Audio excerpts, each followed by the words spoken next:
제가 목회하면서 또한 설교자라서 설교하면서 고민되는 게 하나 있어요. 그게 뭐냐면 설교를 하면 설교를 똑같이 듣는데 어떤 분들은 은혜를 받고 변화되는 게 보이거든요. 그런데 어떤 분들은 똑같은 설교를 듣는데 잘 듣는 것 같아. 그런데 삶이 변화가 없어요. 그게 설교자는 고민이야. 말씀의 목적은 뭐냐면 듣고 행하여 변화되는 게 목적인데, 말씀을 듣는 성도는 똑같이 듣는데 어떤 분들은 변화되고 어떤 분들은 그 자리고 어떨 때는 또 퇴보하는 경우도 있어요. 그것을 볼 때마다 고민이 생겨요. 똑같은 말씀인데 왜 다르게 반응을 할까? 그런 고민이 생길 때가 있다는 거예요. 어떤 교회, 큰 교회에 담임 목사님이 새로 부임을 하셨어요. 근데 부임 첫날 목사님이 심혈을 기울여서 귀한 말씀을 증거했단 말이에요. 설교를 듣는데 너무 좋은 설교야. 모든 성도가 다 은혜를 받았어요. 아, 목사님 잘 모셨다. 다 행복했어요. 그런데 그 다음 주에 사람들이 기대를 합니다. 이번 주는 어떤 설교를 하실까? 그런데요, 놀라운 게 목사님이 지난주에 설교했던 본문하고 똑같아. 본문이. 성도들은 생각해요. 본문만 똑같겠지. 아마 시리즈로 하실라나 보다. 그 설교를 듣는데 토시 하나 안 들리고 똑같아, 설교가. 그때 많은 사람들이 의아해했어요. 중요한 말씀이기 때문에 그래도 한 번 더 하셨나 보다 이렇게 넘어갔어요. 세 번째 주가 됐어요. 이번 사람들이 걱정을 해. 말씀이 똑같을까 안 그럴까. 근데 본문을 보니까 주보니까 똑같아. 이거 긴장이 되는 거예요. 말씀을 들어보는데 또 토시 하나 안 들리고 3주 연속 똑같은 설교를 하시는 거예요. 듣다 못해서 장로님들이 목사님을 찾아갔어요. 목사님 너무 하시는 거 아니에요? 3주 동안 어떻게 똑같은 말씀을 전할 수 있습니까? 그랬더니 목사님이 그렇게 말씀하세요. 저도 알아요, 똑같은 설교한 거를. 그런데 설교의 목적이 사람들이 듣고 변화되어야 되는데 제가 설교를 끝내고 돌아가는 여러분들의 모습을 보니까 변하지 않아서 한 번 더 했고, 그리고 두 번째 설교를 했음에도 불구하고 여러분들이 또 변하지 않아서 또 한 것뿐이에요, 이렇게 얘기하더라는 거예요. 그러니까 말씀을 듣는데 우리가 귀로 들리는 게 아니라 말씀을 듣고 우리가 변화되는 게 목적이 돼야 된다는 거예요. 그래서 성도는 말씀을 듣고 적용을 잘해서 행함이 있는 성도의 삶을 살아야 된다는 것이겠죠. 신학자들은 오늘 본문 마태복음 13장을 뭐라고 표현하냐면, 제가 마태복음에 있는 천국에 대한 이야기를 뽑아서 제가 금요일에는 설교한다고 말씀드렸잖아요. 마태는 하나님의 나라를 주제로 해서 이 마태복음을 쓴 거예요. 그러니까 여러분들이 이게 천국 비유구나, 비유는 천국 비유구나, 말씀은 천국에 관한 말씀이구나 라고 여러분들이 인지를 하시고 읽으시면 좀 이해가 편해요. 신학자들은 마태복음 13장을 뭐라고 말하냐면 천국 백성의 정체성 비유 이렇게 표현해요. 좀 길지만 우리는 보통 이렇게 말하잖아요. 천국의 비유 이렇게 말하잖아요. 근데 신학자들은 그렇게 얘기 안 해. 천국 백성의 정체성 비유 이렇게 표현해요. 자, 천국의 비유가 아니라 누구요? 천국 백성, 우리를 말하는 거예요. 천국 백성의 정체성, 즉 성도의 정체성에 관한 비유다. 오늘 본문이 그렇다는 거예요. 자, 오늘 비유는 마태복음 13장은 비유가 네 가지가 나와요. 첫 번째 잘하는 비유, 오늘 읽은 말씀 뭐예요? 밭, 하나님의 씨앗을 뿌렸는데 길가, 돌밭, 가시밭, 좋은 밭, 우리가 알고 있는 것, 그게 처음에 나와요. 두 번째는 뭐가 나오냐면 가라지 비유. 농부가 씨를 심었는데 여기 추수할 때 돼 보니까 가라지가 많은 거야. 그래서 그 얘기, 가라지 비유. 또 세 번째는 뭐냐면 밭에 감추인 보화 비유. 우리가 알고 있죠? 보화가 감추어 있는데 땅을 사는 장면, 그 비유가 여기 나와요. 맨 마지막에는 물고기가 그물에 잡혀요. 그런데 작은 물고기는 버리고 하찮은 물고기는 버리고 큰 물고기만 가져가는 그 비유. 그게 네 가지가 비유가 여기 나오는 거예요. 그런데 이 다 네 가지가 뭐라고요? 천국 비유가 아니라 천국 백성의 정체성의 비유다. 집에 가서 13장 한번 읽어보세요. 다 그 얘기야. 그러니까 여러분들 그걸 알고 읽으시면 이해가 훨씬 더 편하다라는 거예요. 자, 첫 번째 우리가 잘 알고 있는 거예요. 자, 밭에 씨를 뿌려요. 농부가 어디에 뿌렸습니까? 첫 번째 길가에 뿌려졌어요. 우리가 신앙생활하면서 제일 많이 들었던 설교 중에 하나예요. 이게 많은 설교가 있겠지만 정말 어릴 때부터 많이 들었던 설교 아니겠습니까? 자, 처음에는 길가에 뿌려졌단 말이에요. 길가라는 건 뭐냐면 로마 군인들이 이스라엘을 점령하고 그들의 군사 시설이 잘 다닐 수 있도록, 말과 군사가 잘 다닐 수 있도록 길을 만들었어요. 그 길은 뭐라고 하냐면 에그나티아라 그래요. 그건 로마인들이 만든 거야. 큰 길, 대로. 에그나티아. 근데 오늘 본문에 나오는 길은 그 에그나티아가 아니에요. 한번 본문 읽어볼게요. 마태복음 13장 4절 말씀입니다. 읽어봐요. 시작. 여기는 길가는 아까 말씀드린 것처럼 에그나티아가 아니에요. 큰 길이 아니에요. 이게 뭐냐면 우리나라 같은 경우는 밭, 논 구별되어 있잖아요. 근데 이때는 그렇지가 않고요. 사람들이 씨를 뿌리면서 농사를 져요. 길이 없으니까 이 당시는 도로가 포장이 안 됐으니까 사람들이 막 뚝길로 막 다니다 보면은 그 길 옆에, 그 논 옆에, 밭 옆에 길이 생겨. 그럼 사람들이 길인가 보다 하고 다녀. 맨질맨질해지니까 그런 길을 말하는 거예요. 그러니까 밭 옆에 있는 조그만 길들, 그 길에 씨앗을 뿌리는데 우리 같은 경우 어떻게 해요? 모를 가지고 논에다가 이렇게 심잖아요. 그리고 밭에다 씨앗을 어떻게 쓰면 호미로 파다가 거기서 심잖아요. 이 사람들은 그렇게 농사를 안 져. 어떻게 보면 흩어 뿌리기를 해. 들어가지고 뿌리는 거야. 그냥 뿌리니까 어떤 건 밭에도 뿌리고 어떤 건 길에 떨어지는 거야. 그러니까 내가 목표를 정확히 놓고 뿌리는 게 아니라 그냥 흩어 뿌리는 거야. 그러니까 어떤 씨앗은 어디에? 길가에 떨어지더라. 자, 오늘 본문의 씨는 뭡니까? 하나님의 말씀을 의미해요. 밭은 뭐를 말합니까? 우리의 마음을 말하는 거예요. 여러분 이걸 아셔야 돼요. 씨는 잘못하는 게 없어. 하나님 말씀은 잘못이 없어. 이 본문은 뭐가 문제냐면 내 마음이 문제라는 거예요. 하나님 말씀은 문제가 없어요. 길가, 돌밭, 가시밭, 좋은 밭, 이건 우리의 마음이야. 즉 씨는 똑같지만 마음이 다르다 이거예요.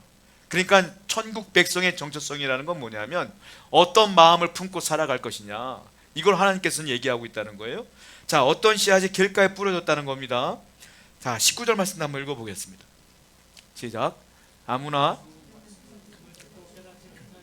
악한 자가 와서,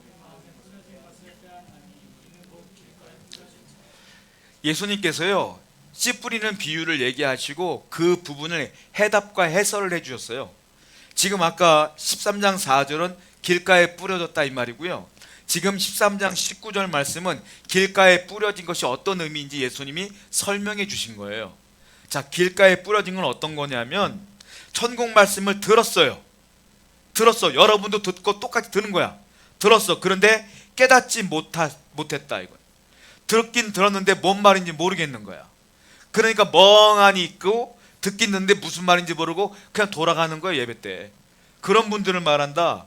근데 이것을 뭐라고 표현하냐면 악한 자가 와서 그의 마음에 뿌려진 것을 빼앗아 간다. 즉 말씀을 듣긴 듣는데 악한 자가 와서 그 마음에 들어오는 말씀을 싹 뺏어갔어. 그러니까 깨달을 수가 없다 이 얘기를 하고 있는 거예요. 한마디로 말하면 종교가 뭐예요? 말할 땐 기독교입니다 라고 말하는데 아무것도 은혜를 받지 못한 사람들, 그 명목상 그리스도인들, 명목상 종교인들, 이 사람들을 여기 보면 길가에 뿌려진 씨앗과 같다 이렇게 표현하고 있는데 C.S. 루이스라는 분이 있어요. 이분은 기독교 변증학자인데 C.S. 루이스라는 분이 굉장히 많은 책들을 썼잖아요. 이 변증학이라는 게 뭐냐면 기독교를 사람들의 이성과 논리가 이해될 수 있을 정도로 설명하는 거예요. 그러니까 사람들을 앉혀놓고 이 말씀은 이겁니다 하고 설명해 줄 수 있는 사람, 이게 변증학자라 그러는데 이 C.S. 루이스가 이 기독교 변증학자로 책을 하나 썼어요. 잘하는 책인데 스크루테이프의 편지라는 책이 있어요. 이게 무슨 말이냐, 스크루테이프의 편지가 뭐냐면 재밌는 게 마귀가 있어요. 마귀가 사탄이 있는데 노세한 사탄이 있어. 그러니까 은퇴를 앞둔 마귀가 있어. 그리고 또 하나는 이 마귀의 조카가 있어. 얘는 이제 마귀 활동을 시작하는 애야. 그러니까 이 노세한 은퇴를 앞둔 이 마귀가 31가지의 조언을 조카에게 해주는 장면이에요. 야, 이제 앞으로 마귀 활동을 할 때는 사람들 유혹할 땐 이렇게 해야 돼 라고 조언을 해주는 게 스크루테이프의 편지예요. 31가지가 나와. 그 중에 한 이야기가 있는데 한 노신사가 갑자기 책을 읽고 싶어서 도서관에 가요. 도서관에 책을 쭉 보다가 이 사람은 신앙이 없는데 신앙서적이 눈이 탁 들어왔어요. 그 노신사가 신앙서적 하나 딱 뽑았어요. 궁금해서 읽고 있는데 신기하고 말씀이 마음에 들어오는 거야. 막 너무 신기하고 이게 신앙적인 것들이 궁금증이 막 생기는 거예요. 이 사람이 막 신기했어요.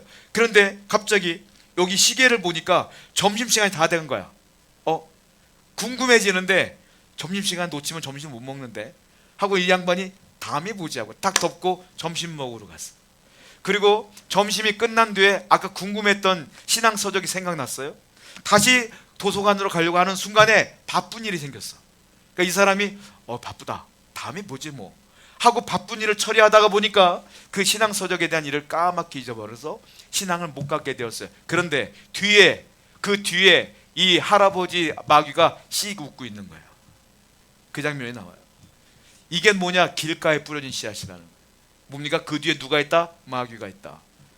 사람들이요, 신앙생활 하려고 하는데 이상하게 그를 마음만 먹으면 바쁜 일이 생겨. 희한해요. 근데 기도하려고 하면 누가 자꾸 불러. 참 희한해. 그 누가 하는 거냐? 마귀가 하는 거라는 거예요. 그때 마귀가 우리를 유혹한다는 거예요. 그때 마음을 뺏기면 말씀이 안 들어온다. 그게 길가에 뿌려진 거 아니냐라는 거예요. 여러분, 그러므로 우리는 항상 하나님 말씀을 가까이 하는데 자꾸 무슨 일이 생긴다, 이건 중요한 일이 아니에요. 다 쓸데없는 일들이야. 다 이러면 제껴두고 하나님께 먼저 나가는 게 중요하다라는 거예요. 이게 길가에 뿌려진 씨앗이다. 두 번째는요, 돌밭과 같은 마음이 나와요. 씨앗을 뿌렸는데 돌밭에 뿌려졌어요. 이스라엘은요, 돌밭이 많아요. 성지순례 가신 분들 얘기하면 다 돌이래. 밭이, 길가가 다 돌이래. 석회암으로 해가지고 전부 다 돌이라는 거예요. 단단하게 있어갖고 뭐 씨앗도 안 들어간대요. 자, 성경을 보겠습니다. 마태복음 13장 5절부터 6절입니다. 시작.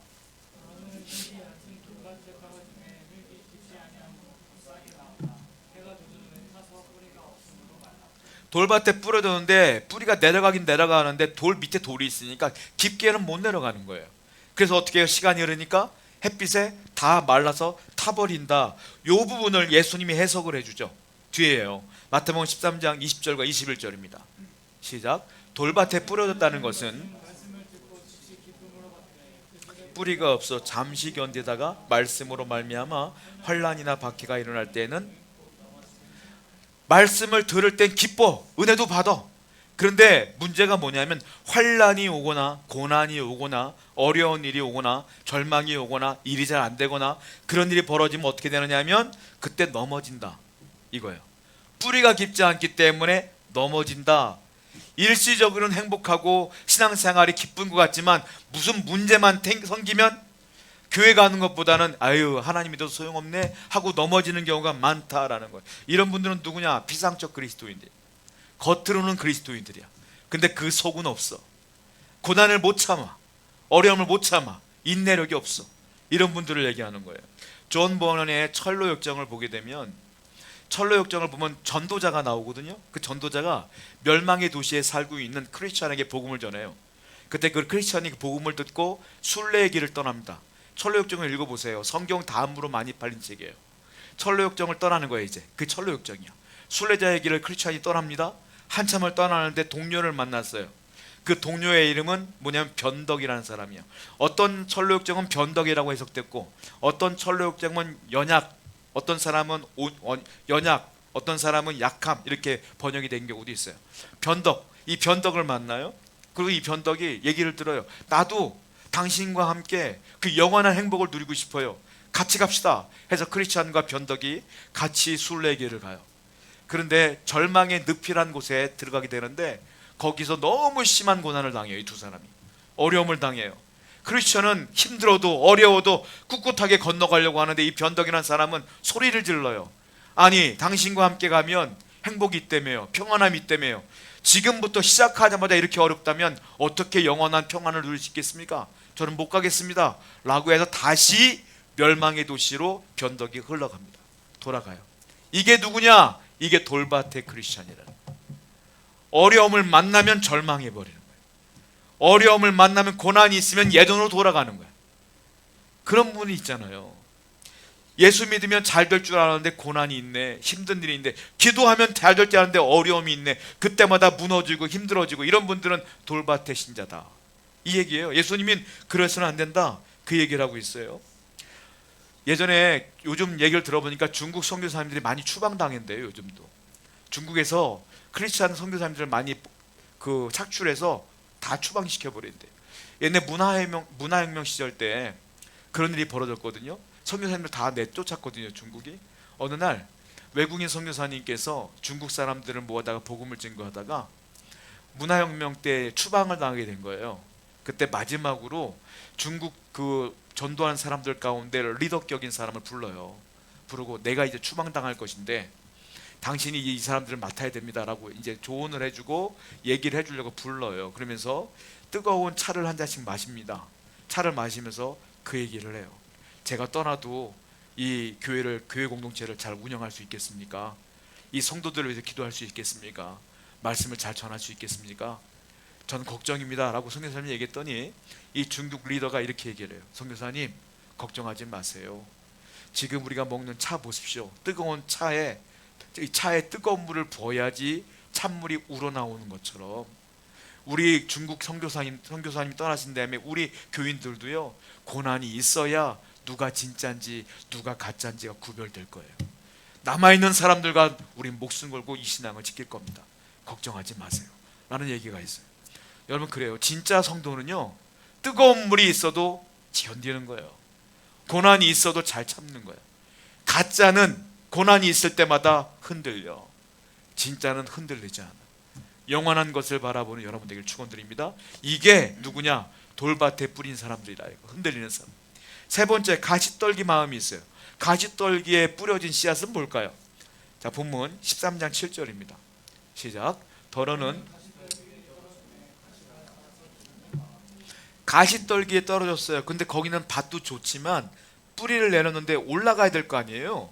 근데 줄기가 쑥 올라가는데 가시가 이렇게 있으니까 올라가지를 못하는 거예요. 그 얘기를 주님께서 해석을 해줍니다. 13장 22절에 읽어볼게요. 시작. 가시떨기에 뿌려졌다는 것은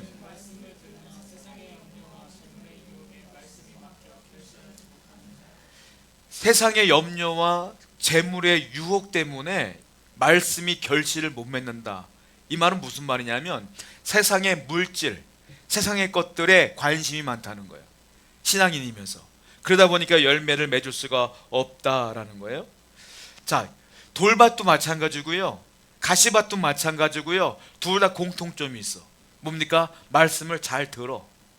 말씀은 듣기는 잘 들어. 그런데 돌밭은 고난이 있을 때 넘어지는 것이고, 가시밭은 뭐냐면 세상 살다 보니까 돈 욕심도 생기고 여러 가지 물질의 욕심과 여러 가지 유혹들이 있을 거 아니에요. 거기에 빠져든다라는 거예요. 오히려 하나님 말씀보다 그 세상의 것들이 더 중요하게 여긴다. 여러분, 우리가 이해 안 될 때가 있어요. 아니, 왜 하나님보다 그걸 더 좋아하지? 왜냐하면 하나님보다 그것이 더 중요하다고 여기기 때문에 그래요. 때로는 여러분, 영어로 보면 골드라는 게 있잖아요. 골드. 하나님은 뭡니까? God이에요, God. 골드와 God은 스펠링 하나 차이야. 그러니까 그게 그거야. 어떻게 보면 이 사람들이 하나님보다 God보다 골드를 더 좋아할 수밖에 없는 것이죠. 철학적인 얘기를 한번 더 해볼게요. 그 구도자가 복음을 전했을 때에 크리스찬이 또 여행을 떠나는데 이번에 또 동료를 한 명 만나요. 동료를 한 명 만나는데 그 동료와 함께 가는데 소망이란 동료예요. 자, 그런데 소망이란 동료와 함께 걸어가는데 데마라고 하는 사람을 만나요. 데마가 뭐라고 말하냐면 그 길로 가지 마시고요, 여기 은광이 있는데 이쪽으로 가세요. 화려합니다. 여기 보면요, 가다가 은도 하나 딱 주머니에 넣고 하면 재밌어요. 이쪽으로 가세요 라고 데마가 유혹을 해요. 데마가 누굴까요? 성경 인물이야. 들어보셨죠? 성경 보겠습니다. 디모데후서 4장 10절에 시작.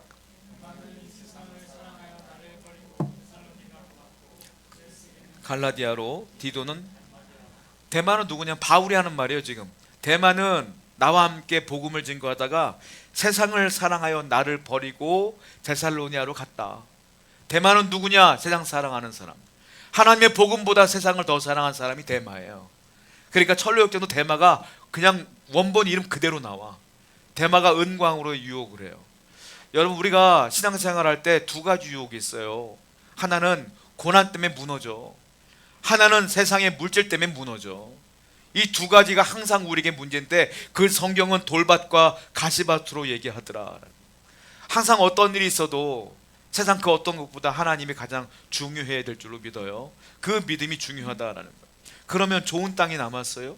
자, 좋은 땅을 보겠습니다. 마태복음 13장 8절입니다. 시작. 더러는 좋은 땅에 떨어짐에 어떤 것은 60배, 어떤 것은 30배의 결실을 맺느니라. 좋은 밭에 떨어졌더니 어떤 건 100배, 어떤 건 60배, 어떤 건 30배. 누가 그래요? 아, 이게 30배? 100배를 맺어지 30배밖에 못 받는데 30배도 어마어마한 거예요.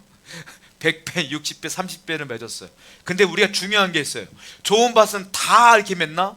아니에요. 농사 지을 때 우리 보세요. 나쁜 밭에다 씨앗을 심어요? 아니요. 좋은 밭에 심어. 근데 열매가 맺는 날도 있고 안 맺는 날도 있어. 왜 그럴까요? 자, 우리가 중요한 게 있어요. 누가복음 8장 15절 말씀 보겠습니다. 예수님이 여기에 대한 대답을 하세요. 시작. 좋은 땅에 있다는 것은, 좋은 땅에 있다는 것은 예수님이 두 가지 말씀했어요. 뭡니까? 좋은 마음으로 말씀을 듣고, 말씀을 들어라. 좋은 마음으로 들어라. 간절한 마음으로 들어라. 그리고 지키여, 말씀을 듣고 뭐하라? 지켜라. 또 인내로 결실하는 자니라. 인내하라. 그래야 30배, 60배, 100배가 맺는다. 이건 우리가 노력해야 될 부분이에요. 우리가 좋은 밭이 되기 위해서는 뭐 해야 되냐면 말씀을 좋은 마음으로 듣고, 그리고 말씀을 지키는 거예요. 순종하는 거죠. 그리고 인내해야 된다라는 거예요. 여러분, 말씀을 듣는 목적이 제가 서두에 뭐라고 그랬어요? 변화되는 것. 그게 뭡니까? 결실하는 것, 열매 맺는 것. 그러면 우리는 말씀을 들을 때 우리가 결단하고 노력해야 되는 부분이 있다는 거예요. 사도 요한이 이렇게 말하고 있죠. 계시록 1장 3절 말씀입니다. 읽어볼게요. 시작. 이 예언의 말씀을 읽는 자와 듣는 자와 그 가운데 기록한 것을 지키는 자는 복이 있나니. 말씀을 읽는 자, 그리고 듣는 자, 마지막 지키는 자가 복 받는 거예요. 듣고 끝나는 게 아니라 듣고 읽고 지켜야 복이 있는 거예요.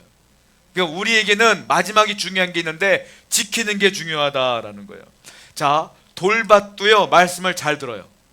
가시밭도 말씀을 잘 들어요. 좋은 밭도 말씀을 잘 들어요. 차이점이 있어요. 뭡니까? 돌밭에 뿌려진 씨앗과 가시밭에 뿌린 건 잘 듣지만 지키어 행함이 없고 인내함이 없어. 좋은 밭만 지키고 행하며 인내하는 것이다. 우리 모든 성도는 좋은 밭이 되어서 하나님 말씀을 지키며 인내하며 살아야 될 줄로 믿습니다. 11세기 신성 로마 제국에 하인리 3세라는 왕이 있어요. 이분이요 정치하는데 지친 거예요. 막 정적이 너무 많고 스트레스를 너무 많이 받은 거예요. 평상시에 이분은 왕 되고 싶었던 분이 아니고, 이분은 사실 원래 신앙인으로서 수도사가 되고 싶었던 분이에요. 근데 왕이 됐거든요. 그러니까 화가 나니까 어쩔 수 없다, 나는 왕을 그만두고 수도원에 가서 수도사가 되겠다라는 생각으로 수도원장을 찾아가요. 그리고 내가 수도사가 되고 싶어요 라고 얘기했더니 이 수도원 원장이 이렇게 얘기해요. 왕이시여, 수도사가 되기 위해서는 세 가지를 지켜야 되는 거 아시죠? 예, 알고 있습니다. 뭡니까? 순명, 순결, 청빈입니다. 그래요. 순명은 순종이에요. 순종하고 그리고 순결하며 청빈해야 되는 것인데, 왕이 만약에 수도사가 되기를 원하시면 제가 한 가지 말씀을 드릴 테니까 순종하세요. 예, 무엇입니까? 일단은 왕궁으로 돌아가셔서 불쌍한 백성들을 위해 기도하시고 다스리시고 그들을 위해서 애써주세요. 그것이 끝나면 제가 다른 숙제를 드리겠습니다 라고 해서 이 하인리 3세는 왕궁으로 돌아갔어요. 저는 수도원장이 참 지혜로운 것 같아요. 무슨 말이에요? 하나님의 뜻은 수도원에 있는 게 아니에요. 어디에 있는 거예요? 내가 일하는 그 일터에 있는 거야. 그러니까 다시 원래대로 돌아가라 이 말이에요. 거기서 뭘 하냐? 말씀을 듣고 읽고 지키어 인내하며 살아야 열매를 맺고 하나님의 뜻이 나타난다는 뜻이거든요. 여러분들이 있는 곳에서 하나님 말씀을 잘 지킬 때에 하나님 나라가 임한다라는 거예요. 자, 하나님 말씀은 두 가지로 유혹될 수가 있어요. 우리가 잘 아는 겁니다. 누가복음 10장 27절 말씀 읽어보겠습니다. 시작. 마음을 다하며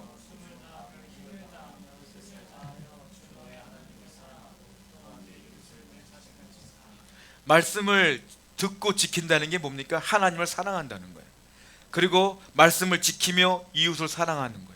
이 두 가지를 잘 행하는 것이야말로 좋은 밭에 뿌려진 씨앗과 같은 우리의 마음이 될 줄로 믿어요. 오늘도 하나님 말씀을 잘 지키는 여러분 되기를 축원드립니다. 아멘. 우리 함께 말씀을 기억하며 함께 기도했으면 좋겠습니다.